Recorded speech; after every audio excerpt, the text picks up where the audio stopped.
Guys, আজকে আপনাদেরকে দেখাবো মাটির চুলায় কীভাবে নদীর পাবদা মাছ রান্না করতে হয়। প্রথমে একটা কড়াই নিলাম, কড়াইতে পরিমাণ মতো সয়াবিন তেল নিলাম, তারপর সেখানে দিয়ে দিলাম পেঁয়াজ কুচি। এখানে 2টা পেঁয়াজ আছে মাঝারি সাইজের। পাবদা মাছের সাথে পেঁয়াজ বেশি করে দিলে পাবদা মাছটা টেস্টি হয়। তারপর হালকা একটু পেঁয়াজটা নেড়ে ছেড়ে নিব। এটা আমার সেকেন্ড ব্লগ না third blog, I think second blog হবে।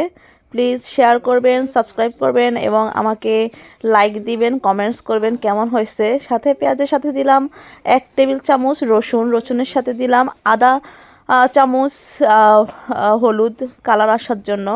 তারপর হালকা একটু নেড়ে ছেড়ে নিলাম।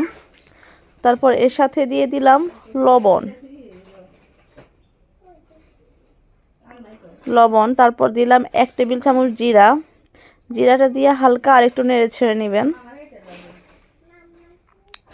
দেখেন কি সুন্দর অটোমেটিক কালার চলে আসতেছে। এখন তো সব মশলা দিয়ে নাই, সাথে কাঁচামরিচটা আগে দেওয়া উচিত ছিল, কিন্তু আমি একটু ভুলে গেছিলাম, সেজন্য পরে দিছি কাঁচামরিচটা।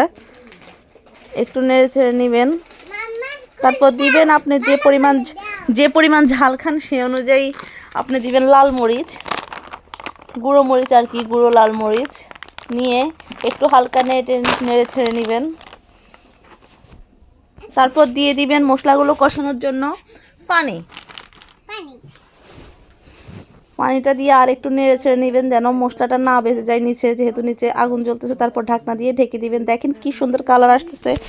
আমি কিন্তু এর আগে মাছটা দিই নাই, মাছটা পানি কষানো হলে তারপর দিতেছি, যেটা আপনারা ভিডিওতে দেখতেছেন। তারপর লবণ আমি আগে দিনে লবণ এখন দিতেছি, ওই সময় ভুলে বলে দিছি যে লবণ দিছিলাম। তারপর ঢাকনা দিয়ে আবার ঢেকে দিছি। তারপর এখানে একটা মাঝারি সাইজের একটা টমেটো কেটে দিলাম। এখন যেহেতু শীতের সিজন, টমেটোটা দিলে আপনার পাতুরিটা আরও অনেক বেশি মজাদার হবে, আরও টেস্টি হবে। ঢাকনা দিয়ে ঢেকে কিছুক্ষণ আগুনে দিবেন।